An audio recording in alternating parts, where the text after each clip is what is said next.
All right, so my phone shut off, and so we started a new video. Whatever. All the signatures are in. I just need to tighten and tie this last one. Check the tension, ask me how I know to do that.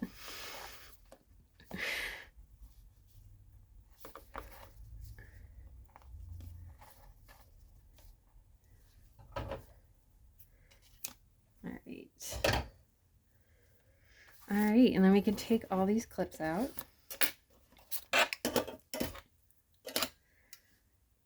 And take a look at our completed journal, which is upside down at the moment. Okay. So if we look, let me open it up nice and flat. Not too bad. These four are very evenly spaced. There's a little bit of a bigger space here, but that's all right.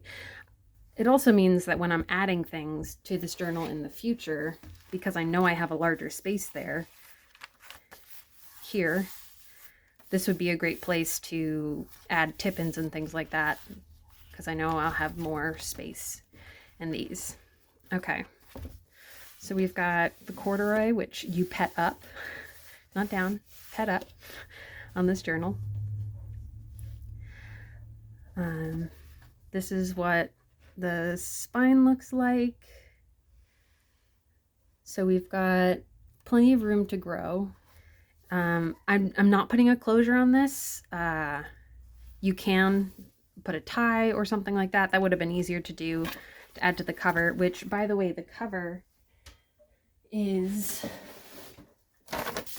one of these Amazon packaging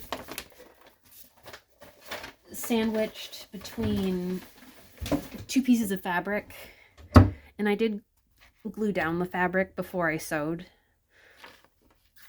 and I run around once with a straight stitch and then once alternating between a curvy straight stitch and some zigzags.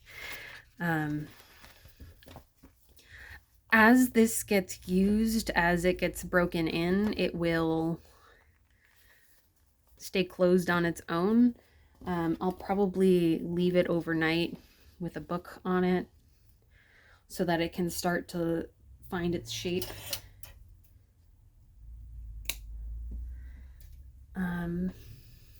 Okay, but let's do a flip through, because I have not showed you the beautiful papers I chose. So this one is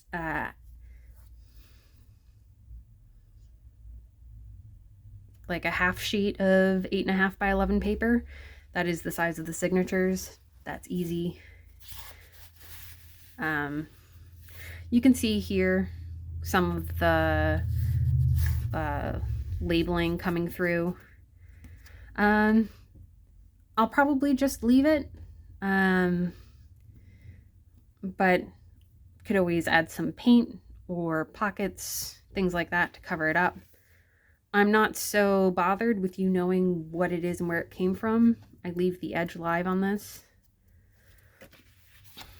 All right, so let's take a look through. These are all tea-dyed papers. This was a misprint, so that's a great place for like a paper cluster or a sticker or something like that to go. But just because the printer stopped working partway through doesn't mean that the paper's no longer good. Have some patterned paper in here. Some of my favorite book pages.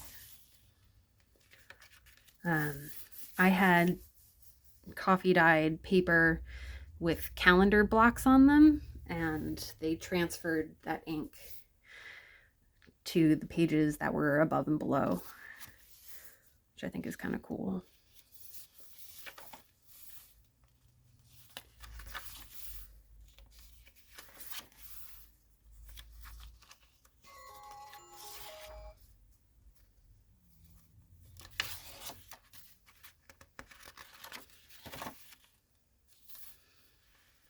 This one printed correctly.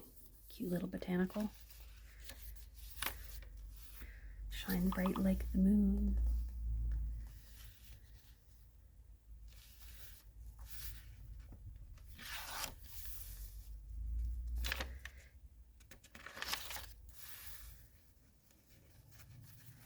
And these are just papers that I've thrifted throughout the years, books that I've taken apart. This is like cardstock from Michael's, one of those paper pads that you can get on sale.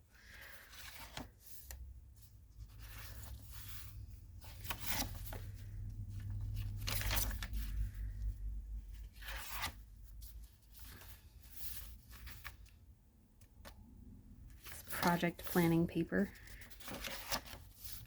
an envelope, graph paper, again more patterned paper, have the windows here, I love that.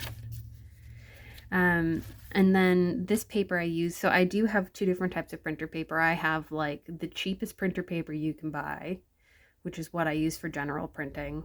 And then I have, I want to say 80-pound paper, so like a nice thick paper. It holds up a lot better to dyeing. You can hear it's got good body to it, and it's great for, I like to prefer to print pictures on just a nicer paper and then stick the paper in my journal than print on photo paper.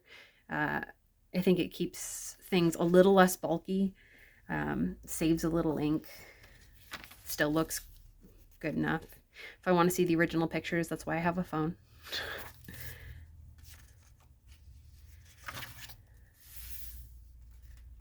It's more of that calendar transfer. Another cardstock. These are pockets.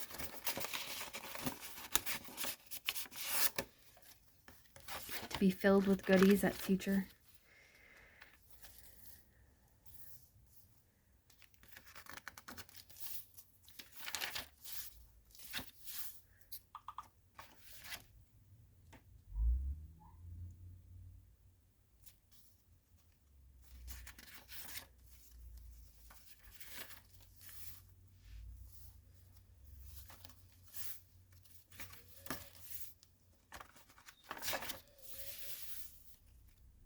Page again, just because it tore doesn't mean it's not good anymore. There are so many ways. If I were to give this away, I would fix it beforehand, whether that's by collaging over it to make a paper band-aid. I'm just going to leave it like this for now. I do, on the nicer tea-dyed paper, the thicker paper, I will go and print images. I was subscribed to an image library for a while where I could get nice PNGs so there's no backgrounds. And I have a whole bunch of those saved I can choose from.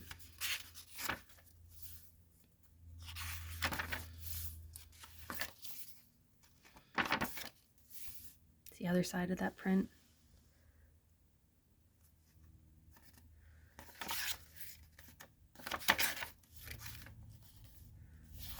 And then we're at the back.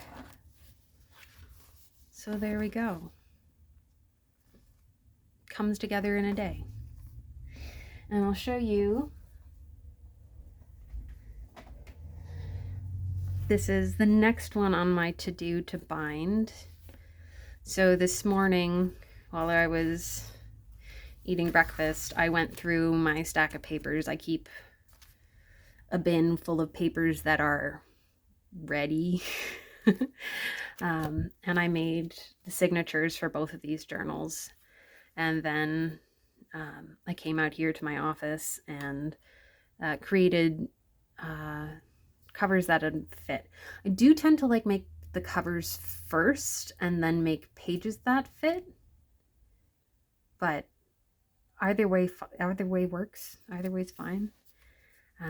Because this one's smaller, I have more materials to work with. So this is the other half or other portion of that Amazon packaging. It was cut, you know, like 2/3 and 1/3, and it happened to be good sizing for both journals, which I love. Use the whole thing. I decided to make the covers matching, except this one, again, it was smaller, so I had more material to work with.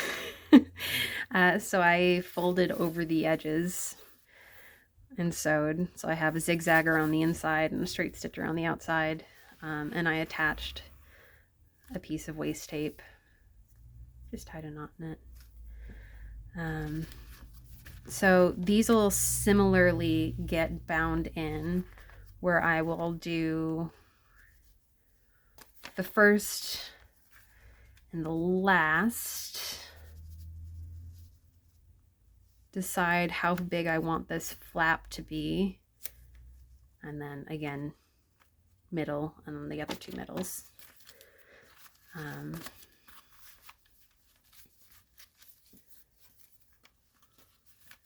And that'll wrap up nicely. Thought about putting a button on it, but I do think that it'll be fine without the button. This is the button. I'll show you the button. It's a beautiful button.